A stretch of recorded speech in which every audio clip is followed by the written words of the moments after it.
তো এখন আছি শান্তিনিকেতনে, যেটা বোলপুর স্থিত।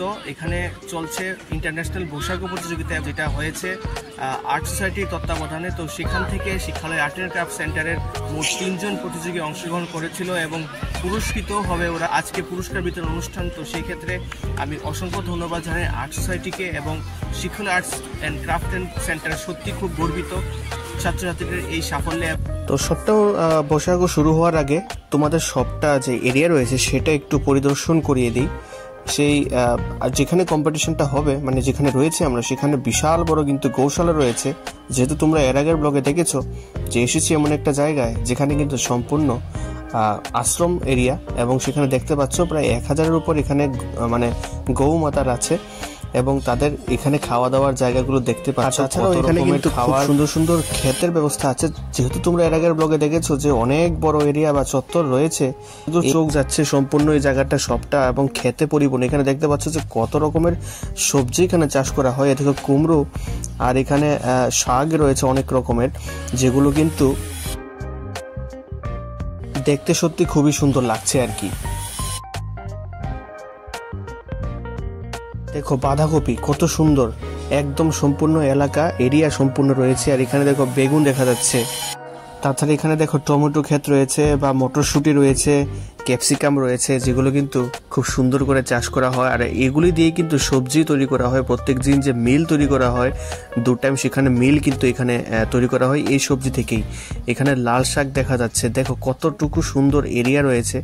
আর রয়েছে কিন্তু খুব সুন্দর একটি পুকুর বা জলাশয়, যেখানে অবশ্যই যেহেতু এটা নিরামিষ এরিয়া, সেখানে কিন্তু এখানে মাছের চাষ করা হয় না, কিন্তু তা সত্ত্বেও কিন্তু এখান থেকে সম্পূর্ণ ক্ষেতের যে জল দরকার সে জলটা কিন্তু সেখান থেকে আসে। আর এখানে দেখো ইন্টারন্যাশনাল ড্রয়িং কম্পিটিশন শুরু হয়ে গিয়েছে। কর্নারে দেখতে পাচ্ছ গৃহীতা। এরকম হয়েছে কম্পিটিশন। কি এঁকেছিলে তুমি? আমি রাধা কৃষ্ণ এঁকেছি। রাধা কৃষ্ণ কিরকম ছবি? অ্যাবস্ট্রাক্টেড ড্রয়িং এর মতো। শিক্ষালয় থেকে আসলে গৃহীতাই প্রথম যে এই ইন্টারন্যাশনাল কম্পিটিশন অংশগ্রহণ করেছিল এবং দেখতে পাচ্ছ আজকে ছোটবেলা থেকে তো আপনারা এই শিল্পকর্মের মাধ্যমে বাচ্চাদের শেখাচ্ছেন, কিন্তু বড় হয়ে কতজনকে আপনারা আর্ট কলেজে বা এই আর্ট লাইনে পড়াশোনা করাতে পারবেন? আমি তো দেখছি মানে অনেকজনই আছে শুধু সায়েন্সে পড়ানোর জন্য, ড্রয়িং যাতে ভালো হয় ওইটার জন্য অভিভাবকরা ছেলে মেয়েদের বাচ্চাদের আর্ট স্কুলে বা ওই সেসব প্রাইভেট টিউটর রেখে আর্ট শেখান। জানি না কতজন আপনারা আর্ট কলেজে পাঠাবেন। সত্যি এখন কি বলবো, বাচ্চাদের মনের বিকাশের জন্য আর্টের খুব প্রয়োজন। এটা ইঞ্জিনিয়ার, ডাক্তার বা আর্টস লাইনে আর কি, টেকনিক্যাল ছাড়া চাকরি করা খুবই কষ্টসাধ্য। এই আমাদের যে আর্ট, এটাও টেকনিক্যাল লাইন। আপনারা এই আর্ট লাইনেও পড়াশোনা করাতে পারেন, তাহলে কি হবে, চাকরি না পেলেও ওরা একটা নিজের জীবিকা অর্জনের জন্য একটা লাইন খুঁজে পাবে।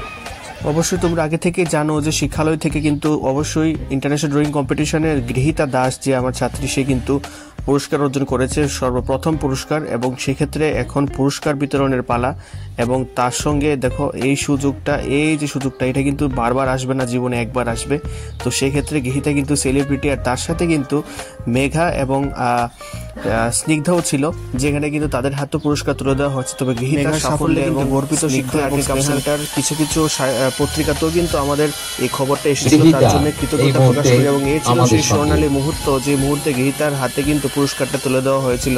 এবং সেক্ষেত্রে আমরা যারা শিক্ষকরা ছিলাম আমাদেরও কিন্তু সম্বর্ধনা জ্ঞাপন করা হয় আর্ট সোসাইটি এবং শান্তিনিকেতন কর্তৃপক্ষের পক্ষ থেকে। তো এইভাবেই সাথে থেকে। আর এই ছোট্ট ব্লগটা কিন্তু সম্পূর্ণ তোমাদের জন্য। যারা যারা মিস করেছে এর আগের ব্লগগুলো, অবশ্যই আমাদের আগের ব্লগগুলো দেখার জন্য অনুরোধ রইল। সম্পূর্ণ কলকাতা সফরের ব্লগ চলছে এবং সেক্ষেত্রে যার জন্য কলকাতা আসা আমাদের, সেই কলকাতা সফরের কিন্তু মেইন অনুষ্ঠানে আমরা আজকে উপভোগ করলাম এবং সেক্ষেত্রে আমাদের আসাটা সার্থক।